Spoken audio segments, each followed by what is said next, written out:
Oke, kembali lagi Sobat Sejarah di podcast Jejak Islam Nusantara. Pada episode kali ini kita akan membahas tema yang sangat menarik, yaitu bagaimana sistem peradilan Islam berkembang di berbagai kerajaan di Nusantara, mulai dari Samudra Pasai di ujung utara Aceh hingga kerajaan-kerajaan Jawa, Kalimantan, Sulawesi, dan Riau. Oke, langsung saja untuk saudara kami Mas Gusman bisa menjelaskan. Baik, langsung saja saya jelaskan ya Mas ya. Iya, untuk pertama kali yaitu Islam masuk ya Mas. Nah, Islam masuk itu ke Nusantara itu ada 3 teori Mas, yaitu teori Gujarat, teori Arab, dan teori Persia Mas. Ya, gitu. Nah, untuk teori Gujarat itu Islam masuk melalui pedagang yang berasal dari Gujarat, India pada abad ke-13 Masehi Mas. Kemudian untuk teori Arab, Islam datang itu langsung dari Arab, yang terutama dari Mekah dan Hadramaut Maut yaitu Yaman sejak abad ke-7 Masehi Mas. Nah, untuk teori Persia ini menurut pendapat para ahli itu masuknya diduga gara-gara Indonesia itu di negeri kita sendiri banyak sekali adat-adat yang hampir mirip dari dari Persia itu sendiri Mas. Seperti 10 Muharram itu kan dari sono ya Mas. Nah, dan lain-lain Mas gitu.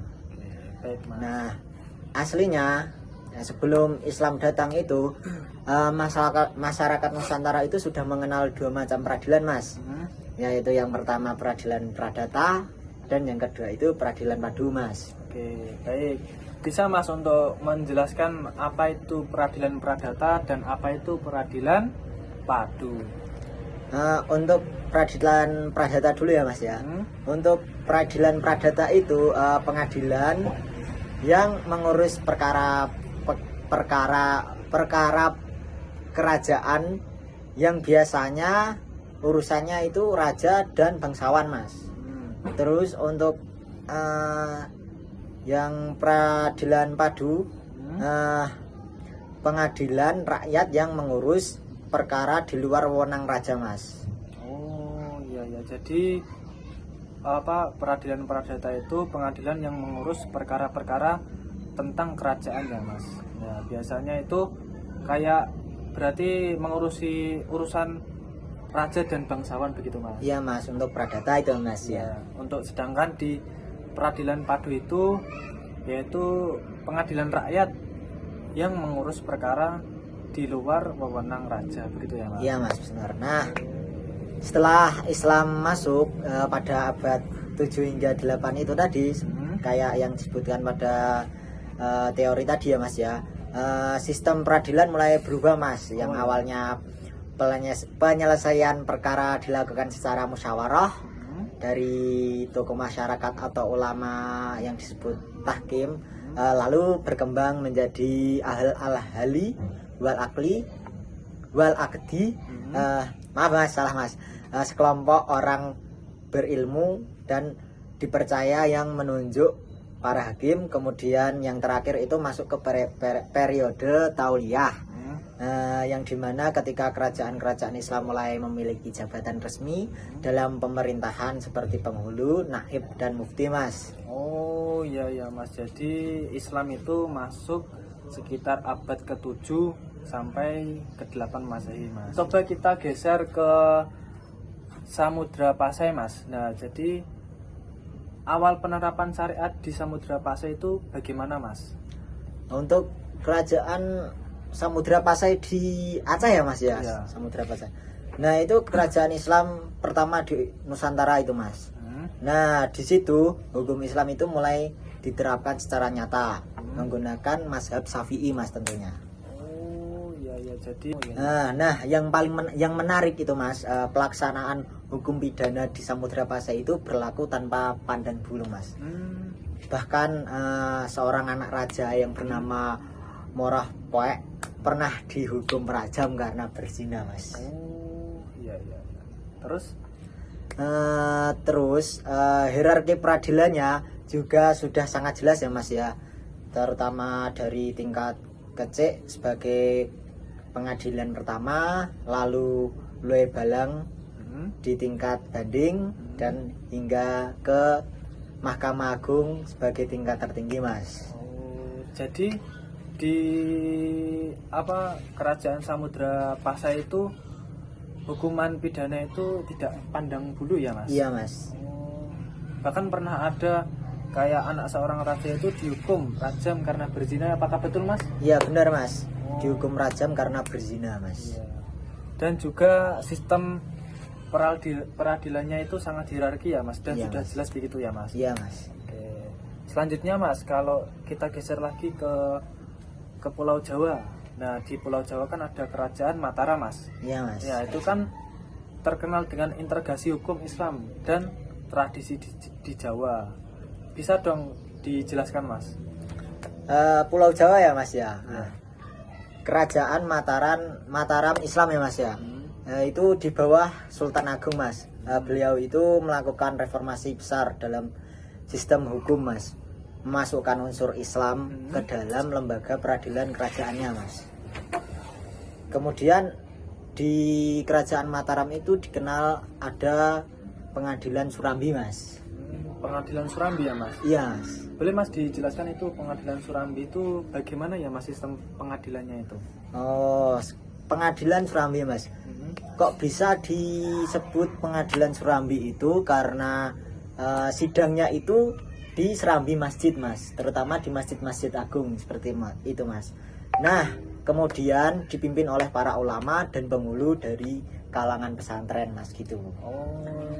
Bahkan yang paling saya kagumi yaitu Sultan Agungnya tidak pernah mengambil keputusan tanpa nasihat dari ulama Mas, dari majelis itu Mas. Oh iya ya. Jadi sebutan dari Pengadilan Surambi itu intinya itu pengadilan itu diputuskan di masjid-masjid besar ya Mas? Iya Mas, di Serambi Masjid Mas. Oh, seperti Masjid Agung begitu ya Mas? Iya Mas.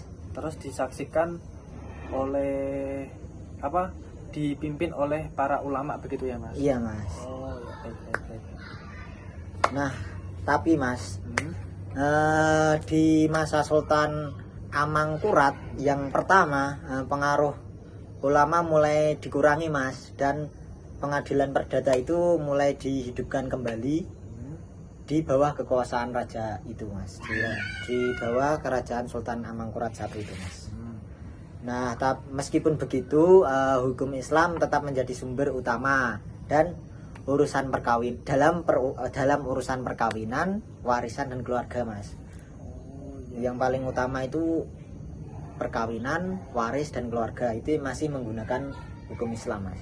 Oh ya, baik. Terima kasih. Yes. Selanjutnya Mas, kita geser lagi ke daerah Aceh dan Banjar Mas. Nah, di situ itu keadilan itu berlapis dan kodifikasi hukumnya itu sangat tertata Mas. Nah, apakah di Aceh itu sistem peradilannya itu sangat tertata? Untuk di Aceh ya Mas, Ya. di Aceh dan juga Banjar ya Mas.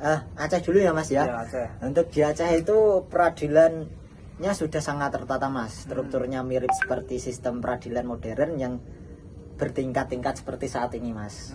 Untuk pertama itu perkawinan, waris dan keluarga, itu masih menggunakan hukum Islam Mas. Oh ya, baik. Terima kasih. Yes. Selanjutnya Mas, kita geser lagi ke daerah Aceh dan Banjar Mas. Nah, di situ itu keadilan itu berlapis dan kodifikasi hukumnya itu sangat tertata Mas. Nah, apakah di Aceh itu sistem peradilannya itu sangat tertata? Untuk di Aceh ya Mas, Ya. di Aceh dan juga Banjar ya Mas. Aceh dulu ya Mas ya. Ya, Aceh. Untuk di Aceh itu peradilannya sudah sangat tertata Mas. Strukturnya mirip seperti sistem peradilan modern yang bertingkat-tingkat seperti saat ini Mas. Untuk perkara ringan itu bisa diselesaikan melalui tingkat kecil atau kepala kampung. Kalau di sini ya di desa kita ya seperti Pak RT, Pak RW, kepala desa, atau kalau orang yang paham akan agama yaitu Pak Mudin gitu Mas. Oh iya. Gitu. selanjutnya Mas. Nah, kalau belum puas perkara ringan itu Mas bisa naik ke oleh baleng Mas. Oleh balang Mas. Kalau sudah ke oleh balang lalu ke pengadilan Sagi, ke Panglima Sagi, maaf Mas, salah Mas. Dan yang terakhir itu ke Mahkamah Agung yang dipimpin langsung oleh Sultan Mas gitu. Oh iya iya Mas. Jadi strukturnya itu mirip sistem peradilan modern ya Mas? Iya Mas. Bertingkat-tingkat ya Mas? Iya. Dari bawah ke tengah terus ke atas Iya, sendiri iya, begitu ya Mas? paling atas. Iya, iya. Untuk sementara untuk di Kerajaan Banjar Mas, bagaimana Islam berkembang di masa kerajaan tersebut Mas? Oh, Islam itu mulai kokoh di Kerajaan Banjar ya Mas ya? Iya. Nah, di Kerajaan Banjar itu Islam mulai kokoh sejak Sultan Suryansa itu menjabat dan memeluk Islam Mas. Iya iya iya. Di situ para qadhi dan mufti menangani urusan keluarga, waris, bahkan pidana seperti pencurian dan zina Mas. Oh iya iya iya. Terus apakah benar Mas di Kerajaan Banjar itu juga menyusun hukum yang tertulis? Oh benar sekali Mas, di Kerajaan Banjar itu sudah menyusun hukum tertulis yang diberi nama yaitu Undang-Undang Sultan Adam, berisi 31 pasal tentang hukum Islam, agraria, fiskal, dan perdagangan Mas. Itu Mas. Oh iya iya baik baik baik baik.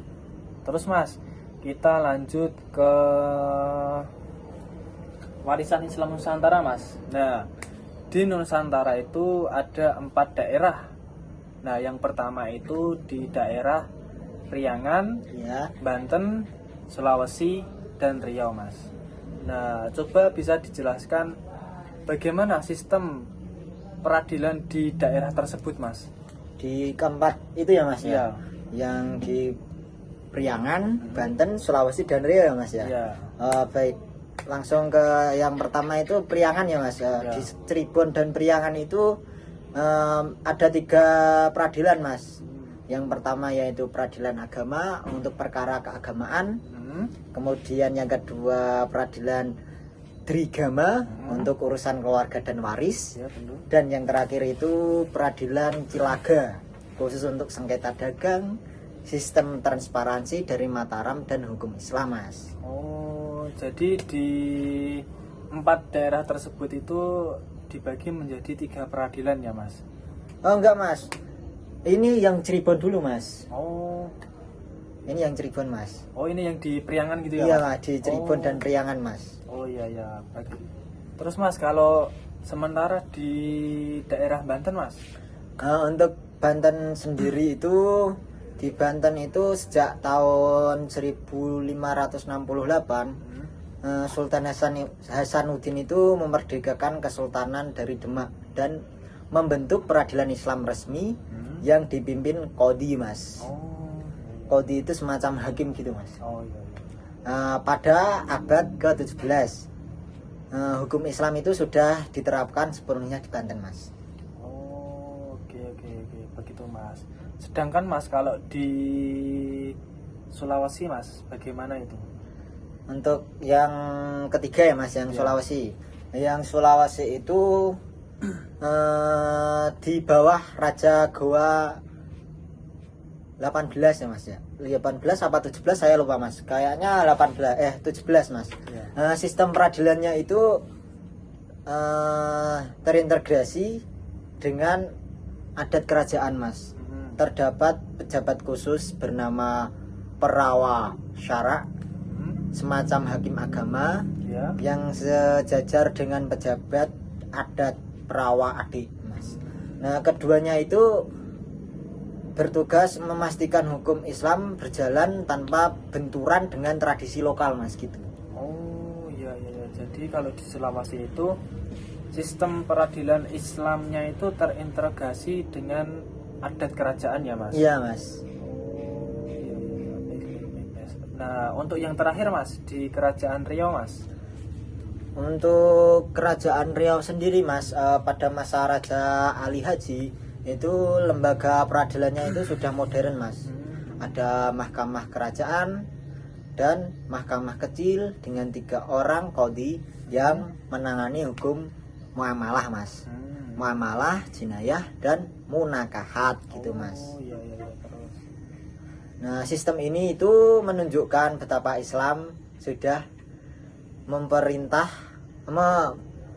betapa Islam dan pemerintah sudah melayu berjalan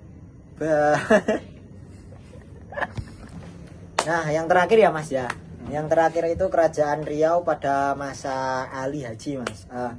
Lembaga peradilannya itu sudah modern mas. Ada mahkamah kerajaan, ada mahkamah kecil, dan ada mahkamah kecil dengan 3 orang qadhi yang menangani hukum muamalah mas. Muamalah, jinayah, dan munakahat mas. Seperti itu. Dan sistem ini menunjukkan betapa Islam dan pemerintah Melayu berjalan beriringan mas, tanpa ada konflik. Gitu. Baik. Itu saja yang bisa saya jelaskan mas. Oke, langsung saya kembalikan mas. Oke, sobat-sobat semuanya, dari Samudra Pasai hingga Riau kita bisa melihat bahwa peradilan Islam itu tidak hanya soal hukum agama, tetapi juga tatanan sosial dan moral masyarakat. Nah, para raja dan sultan menjadikan hukum Islam sebagai pedoman untuk menegakkan keadilan dan ketertiban. Nah, jadi sistem hukum yang mereka bangun menjadi pondasi bagi lahirnya pengadilan agama di Indonesia modern yang masih bertahan hingga saat ini. Baik, demikian kisah perjalanan panjang dari peradilan Islam pada masa kerajaan di Indonesia. Semoga kisah ini menambah wawasan kita bahwa Islam di Nusantara bukan hanya datang sebagai agama, tetapi juga membawa sistem hukum dan nilai-nilai keadilan yang luhur. Baik, terima kasih. Saya Muhammad Abdan Sakura dengan NIM akhiran 110. Saya Adi Saputra dengan NIM akhir 138. Kami pamit undur diri. Wassalamualaikum warahmatullahi wabarakatuh.